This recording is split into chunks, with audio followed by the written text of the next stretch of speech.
herzlich willkommen im Deutschunterricht zurück. Heute, you'll be happy to hear that this is the last part of our perfect past tense, okay? Separable verbs. We're looking today at creating the past tense with separable verbs, creating the past participle of separable verbs. So if you don't remember, a separable verb is a verb that's made up of two parts. It has a main or basic verb and then a little word stuck onto to the start of it called a prefix, okay? And the verb is separable if the prefix is a preposition or has its own individual meaning or can stand alone, okay? Or obviously if it's not one of our inseparable prefixes, if it's not b, ent, emp, g, mis, vert, zer, whichever way you find easier to identify it's separable. But they're the two ways we can identify it's separable. So if it's not one of our inseparable prefixes, or if the prefix has its own individual meaning, it's preposition, it can stand alone. It's a separable verb, okay? Separable verbs get their own rules in the past tense, okay? Again, first step always, regardless of what type of verb we have, is haben or sein, okay? So we look at our verb, see if there's movement or not, and then we will either use haben or sein depending on the verb, and it's conjugated and put in second place, okay? Then we will look at our main verb, our separable verb, and we will create the past participle, okay? So, what we need to be careful with here is, so remember, a separable verb is made up of two parts, a basic main verb and a prefix, okay? You will look at your main verb, okay? So kind of ignore the prefix a little bit and look at your main verb, okay?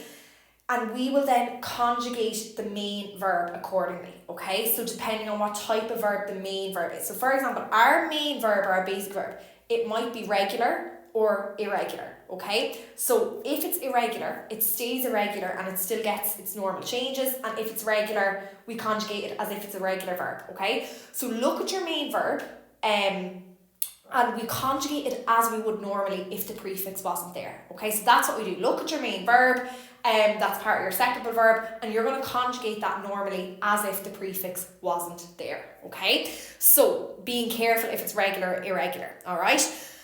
I'm going to take the first example here, machen, okay, aufmachen, okay? So aufmachen is the verb to open, okay? So it's made up of auf and machen. I know it's separable because auf, it's not one of my inseparable prefixes, but auf is also a preposition that can be used by itself, so it's separable, okay? First step is always haben or sein. Here I'm saying she opened the shop.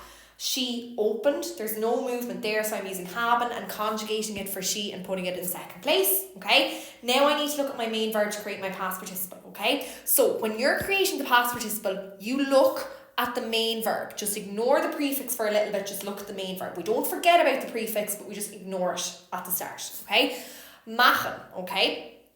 Machen is a regular verb, okay? So I will conjugate machen as I would normally, as if the prefix wasn't there. So machen is regular, okay? So if I was just going to conjugate machen by itself, it's regular. So that means I take off my en,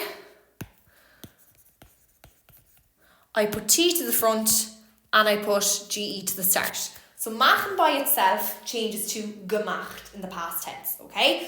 But I'm not talking about machen, I'm talking about aufmachen, to open, okay? So it's a separable verb. I have a prefix at the start. And remember, I can't forget about my prefix, okay? We just ignore it for a little bit, but we don't forget about it, okay? So with separable verbs, what you do with your prefix is the GE is going to go between your prefix and your basic verb, okay? So instead of putting our GE at the very start of aufmachen, we will put it between the prefix and the main verb, okay? So what we do then is we put auf back on our verb, okay? Aufgemacht. So the GE kind of goes between our prefix and our main verb, okay? And that's it, okay? That's my past participle there. Aufgemacht, and that goes to the end of the sentence. Sie hat den Laden aufgemacht. She opened the shop, okay? So haben or sein in first place, and then look at your main basic verb that's part of your separable verb. Conjugate that as normal, and then you stick your prefix back on, okay? That's what we do with separable verbs, all right? The prefix goes between the GE goes between the prefix and the main verb. Aufgemacht, not geaufmacht, aufgemacht, okay? But now, we obviously have to be careful if the basic part of our verb is irregular. Like for example, this next one here. Abfahren. Abfahren is the verb to depart, okay? It's separable because I have a prefix, a small word stuck onto my main verb, fahren, okay? And it's separable because ab is not one of my inseparable prepositions and it's inseparable prefixes, and it's also a preposition. It has its own meaning. It can be used, it can stand alone. So my verb is separable, okay? First step is haben or sein, okay? Abfahren, to depart. There's movement there, okay? To depart, there's a change of position or condition. So I'm using sein, so I conjugate sein and put it in second place according to my subject. Here I'm saying the train departed at 6 o'clock. The train departed, the train. I have to conjugate haben for the train. It's like saying it departed, my third person, so I use ist, okay? Der Zug ist, and that goes in second place. Now I need to create my past participle, okay? My past participle of abfahren. So remember, look at your main verb. Don't forget about the prefix, but just ignore the prefix while we're creating our past participle first, okay? Fahren is my main verb. Fahren is irregular. So it stays irregular when it's part of the separable verb. I conjugate it as normal, okay? So here it is. Okay, so I have the verb fahren, alright? Fahren is irregular.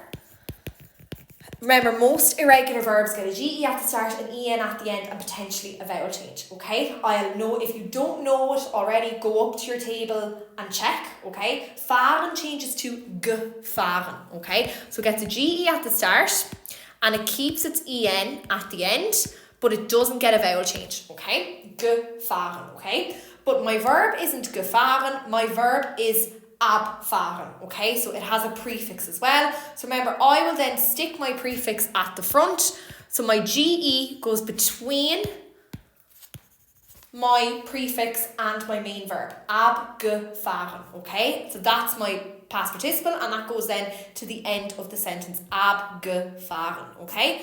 And that's it, okay? So kind of all of our rules come into one with our separable verbs. That's what I leave it until last, okay? So we still obviously have our haben or sein.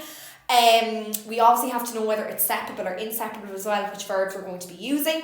And then we need to obviously know the difference between regular and irregular verbs as well. So it's kind of bringing all our rules into one, okay, with the separable verbs. So separable verbs still gets haben or sein.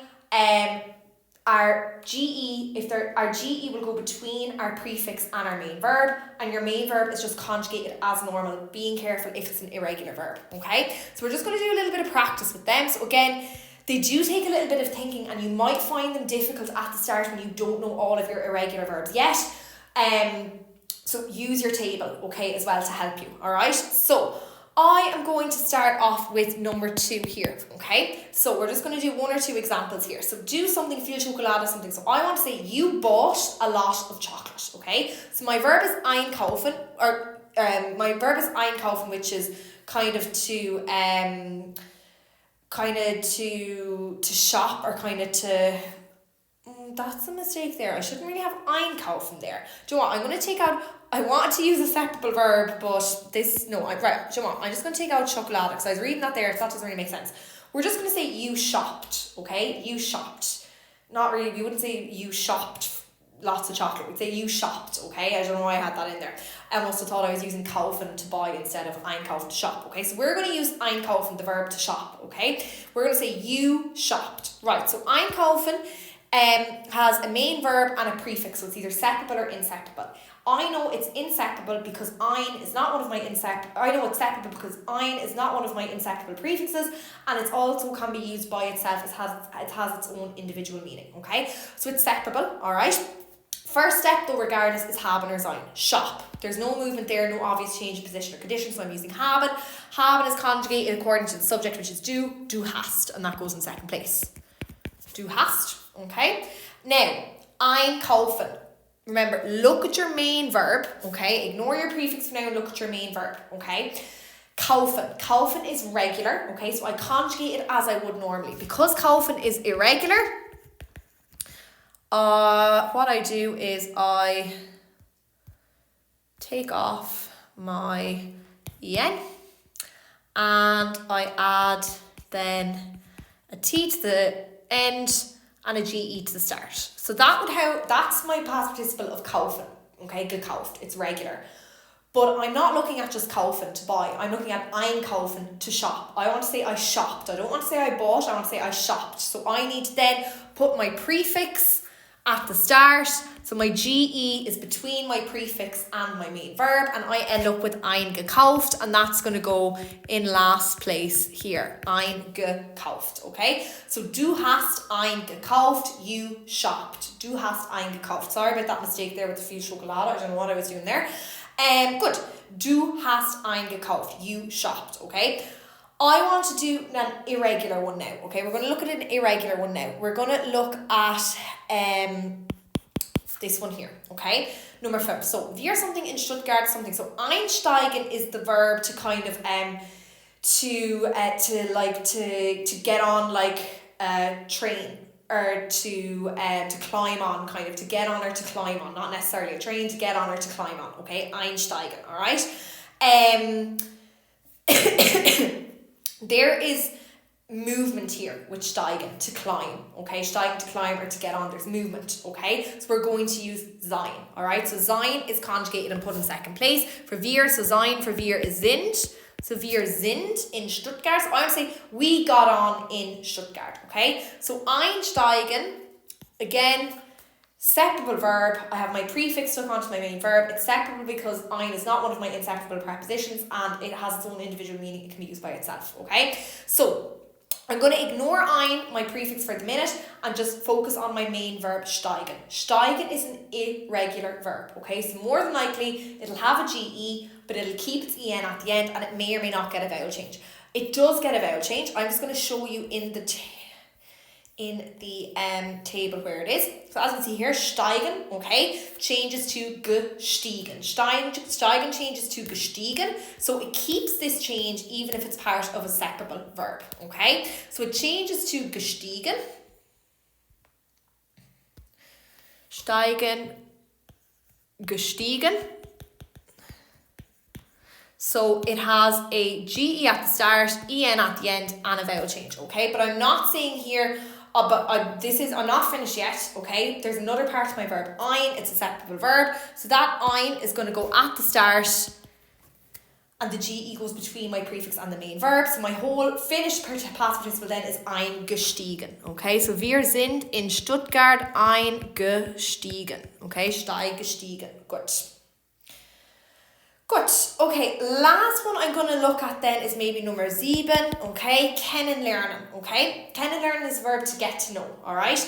Is there movement there or change in position or condition? No, so I'm going to be using haben. So I want to say one gets to know new people, or one got to know new people, okay? So I conjugate haben for man, which is hat, and that goes in second place, okay? Now I need to look at my main verb. So kennenlernen, it's a separable verb, okay? It's made up of 2 parts, kennen and lernen.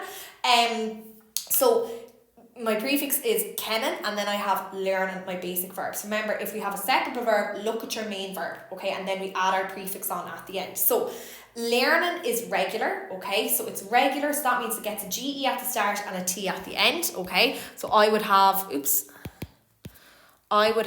gelernt, all right? Gelernt, so you take off your N or EN, T at the end, GE at the start because it's a regular verb, but I'm not finished yet.